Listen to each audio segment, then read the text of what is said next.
Indonesia. It's one of the fastest growing digital economies on the planet. But, and this is a big but, its healthcare system feels like it's stuck in a time warp. It's a huge paradox, right? So in this explainer, we're going to dig in and figure out what is really going on. Yeah, this is the big question we're tackling. I mean, we all hear about the future of medicine being digital. AI diagnostics, seamless records, the whole nine yards. But then you look at the reality in so many hospitals, and it's still paper, ancient software, and just a ton of frustration. So why this massive disconnect? So here's the thing. The answer isn't some single, simple problem. It's not a smoking gun. It's way more like a complex digital logjam. To really get why progress is so slow, we can't just point to one thing. We've got to look at this whole tangled mess of issues that are blocking the path forward. Okay, so to understand this logjam, we've got to look at it from all sides. We're talking about a super complex mix of, well, four big things. Organizational hurdles, technical glitches, human resistance, and these really deep-seated cultural habits. We're going to unpack every single one, and we'll start right from the top. All right, first up, the organizational barriers. The first piece of this logjam really does start at the very top, with leadership.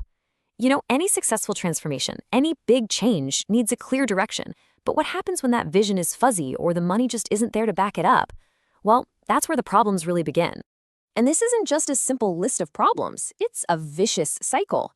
So according to Arms Publishing, it all kicks off with a lack of a clear game plan from the leadership. And if there's no plan, guess what? There's no dedicated budget. Without a budget, you're stuck with these old, clunky legacy systems. And that leads to a serious brain drain. Get this, one study found that over 40% of IT pros leave Indonesia's healthcare sector within just 2 years to find better gigs. It's wild. Each problem just feeds right into the next one. And see, those organizational problems, they lead directly into the next part of our logjam, the technology itself. Because let's be real, even with the best intentions in the world, you just can't build a modern digital house on a crumbling foundation. This is what we call the legacy system trap, and it happens all the time. Picture this, a hospital invests in a brand new, shiny app for its patients. Sounds great, right? But if that new app can't talk to the 30-year-old system that's managing all the patient records, it actually creates more work. Suddenly, staff are entering the same info twice. It's frustrating, it's super inefficient, and it's a recipe for errors.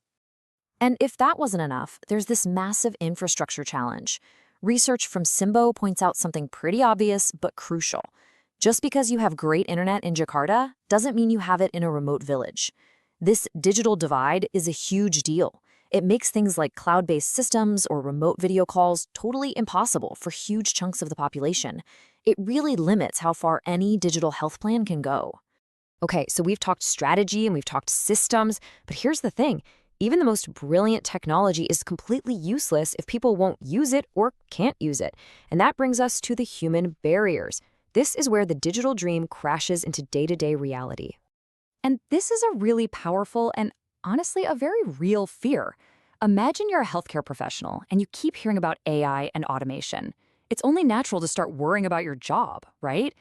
This anxiety can create some serious resistance. It's not that people are against progress, it's that they're worried about their own future. But, and this is so important, here's the counter-argument. Digitalization isn't about replacement. It's about reallocation. Think about it. As all those routine admin tasks get automated, it frees up human talent for new, super important roles, like a health data analyst or a digital health manager. The work doesn't disappear. It just evolves. And the human challenges don't stop there. You've got all these different levels of digital skills, right? Senior staff, for instance, often need a bit more support. Then there's time. Doctors and nurses are already stretched so thin, so finding time for training can feel absolutely impossible. And honestly, people just get used to doing things a certain way.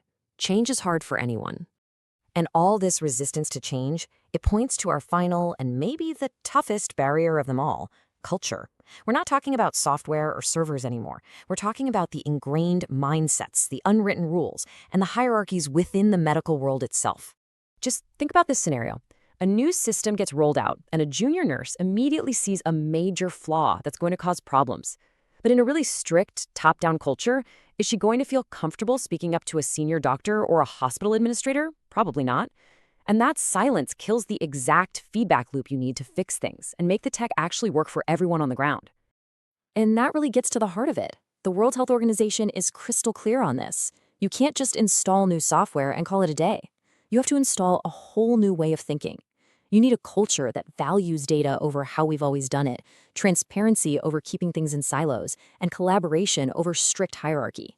Without that fundamental shift, even the best technology in the world is doomed to fail. Okay, so we've spent a lot of time digging into this logjam, right? Pulling apart all the organizational, technical, human, and cultural barriers. Now comes the most important part. How do we actually clear the way? How do we get things moving again? This is it. This is the key question for every single hospital administrator, policymaker, and healthcare worker in Indonesia right now. So how do we break the logjam?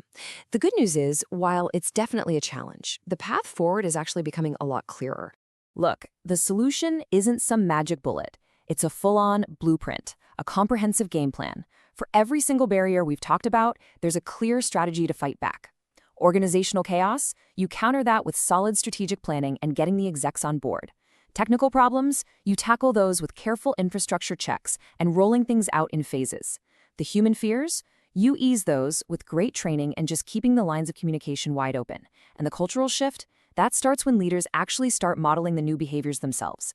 It has to be an all-out, multi-pronged attack. So I want to leave you with this final thought. We have the blueprint, we know the strategies. So maybe, just maybe, the biggest barrier isn't the technology or the budgets anymore.